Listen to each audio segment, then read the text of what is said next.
The brakes on your vehicle are one of the most important components. You cannot drive safely without them. It is important to get your brakes serviced every 24,000 kilometers. Our technician will inspect the condition of your brakes, remove the front and rear pads, clean and lubricate your calipers and sliders to make sure that your brakes are working freely.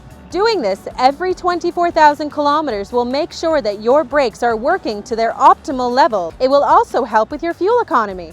If any components require replacement, our technician will provide you with a quote to ensure that you are getting the best deal on brake replacements. Our technician will also make sure that your emergency brake system is working properly. It is important to get into the habit of using your e-brake every time you park. This will prevent the components from seizing. At Oakridge Ford, we recommend replacing your brake fluid every 3 years. Over time, there is an accumulation of condensation. Our technician will also make sure that your e-brake system is in proper working condition. It is a good practice to use the e-brake system when parking. Our technician will make sure that your pivots and sliders are in good condition so that when you need to use your e-brake, it is working at its optimal level. At Oakridge Ford, we recommend replacing your brake fluid every 3 years. Over time, there is an accumulation of condensation in the line, and it does affect the efficiency of your brake. Your brakes are one of the most important features on your vehicle. Performing a brake service every 24,000 kilometers will help keep you driving safely on the road. For any service needs, come visit us at Oakridge Ford.